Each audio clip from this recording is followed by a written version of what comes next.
Thank you, Mr Weston. It's a pleasure to serve under your chairmanship, and I congratulate the Honourable Member for North Norfolk for securing this debate. We've had many great contributions from across the chamber this afternoon, and with the number, I won't seek to name all of them. I'll just pick three at random that I thought were particularly good.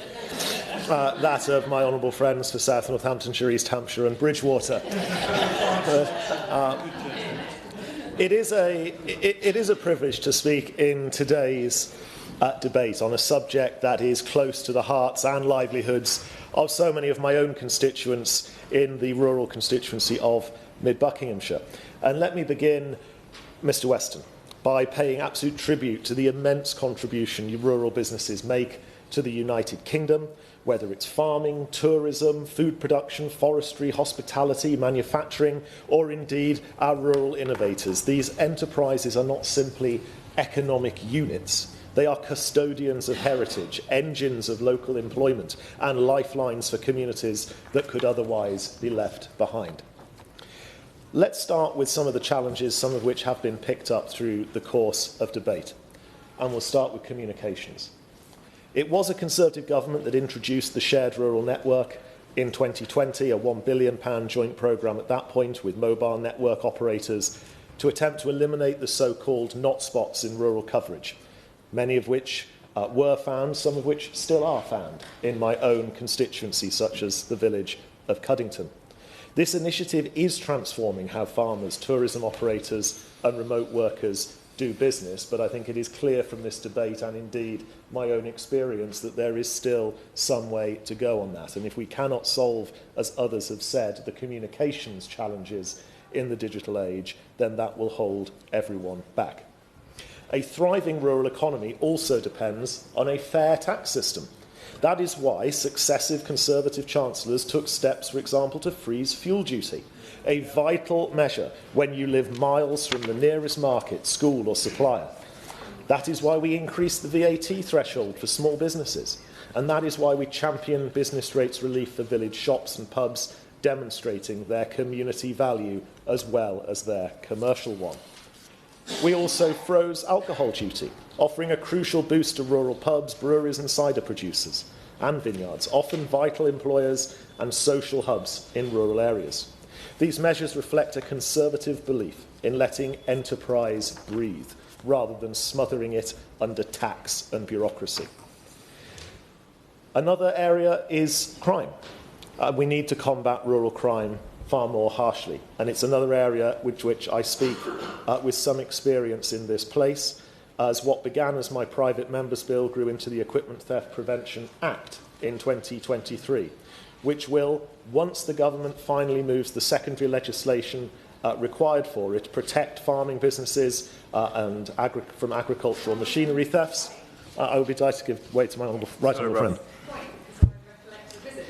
In 2023 Indeed. To one of the fantastic farms in his constituency, and I want to pay tribute to my honourable friend's doughty indefatigable campaigning for that new offence which protects farmers and from rural theft, a very important change to the law.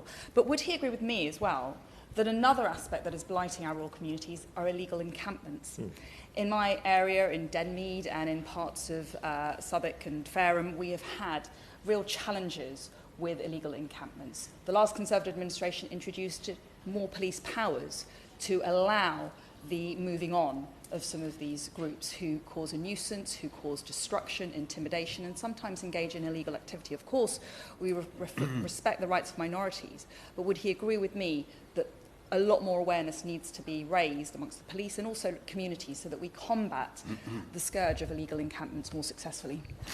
I'm grateful to my right honourable friend for that intervention. I remember her visiting a farm actually it was a farm that was in my constituency at the time that the boundary changes took away from me, but it is a critical measure that we've got to get right to prevent the theft of machinery, not just from farms, but actually from all rural businesses that suffer so badly when equipment theft takes place. And I totally hear the points that she makes around illegal encampments. That is something that any illegal development needs to be clamped down upon in whatever form it takes, and it is an important point she makes. And I actually pay tribute to Thames Valley Police's Rural Crime Task Force for some of the work they do around that. But I think it would be good if the Minister could work with Home Office colleagues to ensure that the work of the Thames Valley Police Rural Crime Task Force is extended across the whole country, as well as pushing the Policing Minister to move those SIs that will bring the Equipment Theft Prevention Act into full force.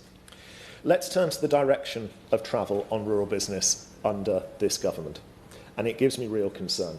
First, as others have mentioned, the increase in national insurance contributions and changes to the NICS thresholds. They place a disproportionate burden on rural employers, many of whom already operate on the tightest of margins.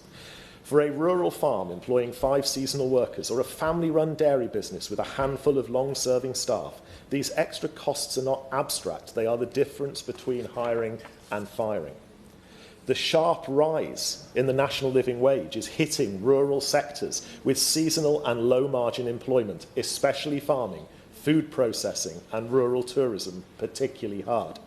These sectors don't have the luxury of passing on costs to consumers in the same way that some of the big urban retail or tech companies do. They face fixed contracts and price pressures from supermarkets, and this change risks hollowing out jobs that were previously viable. Compounding this change is the change to business property relief, which will strip tax protections from many family-run rural enterprises, such as holiday accommodation and equestrian centres, undermining succession planning and deterring future investment in those rural businesses. Labour has targeted the very dynamism that they claim to support. Their planning and infrastructure bill poses a serious threat to rural enterprise by relaxing environmental safeguards and expanding compulsory purchase powers, removing hope value protections from prime farmland. The bill risks allowing developers and central authorities to override local rural businesses and agricultural land. The removal of green belt-like protections into this mythical grey belt areas also paves the way for large-scale development in what were previously safe rural areas. Rural entrepreneurs now face heightened uncertainty over their long-term investments and succession plans. Farmers, holiday-let providers and small rural manufacturers alike may wake up to find their economic foundations undermined by top-down planning interventions. The Employment's Right Bill threatens significant administrative, legal and recruitment costs on rural businesses, estimated at up to £5 billion across the economy, and disproportionately heavier for small rural business, jeopardising their ability to hire flexibly or offer seasonal work. But perhaps the most damaging of all is Labour's recent change to agricultural property relief, the family farm tax. This is not simply a tweak to inheritance policy. It is a direct assault on the ability of farming families to pass on their land and their livelihoods from one generation to the next. An estimated 40,000 farming jobs will be lost under Labour's plans to force all farmers to stop farming on up to 20% of their land. The government's 27% estimate of impacted farms is based on outdated APR claims data from 2021 to 22, which does not reflect rising land values or the full economic picture of commercial family farms. Nearly 40% of farms rely on a combination of APR and BPR to mitigate inheritance tax liabilities. The £1 million threshold applies to both combined, making it far more restrictive than the government's modelling actually suggests. In my own constituency, this is already causing disinvestment. I have spoken with farmers who are now deferring expansion, shelving plans for tourism ventures, and in some cases considering breaking up long-held estates that have supported jobs and communities for generations. Farm shops have, after years of successful trading, made the difficult decision to close. On rural high streets, costs have risen 15%, such as at Rumsey's Handmade Chocolates in Wendover, in my constituency, already leading to job losses and reduced hours for those staff they have been able to retain. The Pink and Lily pub in Lacey Green shut in February, just 7 years after it first opened. Mr. Weston, rural Britain does not ask for favours, but it does demand fairness.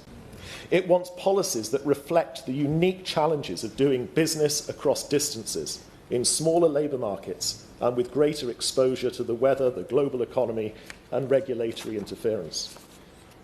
That is why we on this side will continue to champion low tax, light touch regulation and level playing field for rural enterprise. The future of the rural economy cannot be sustained on sentiment alone. It must be underpinned by policy that understands the realities of rural life.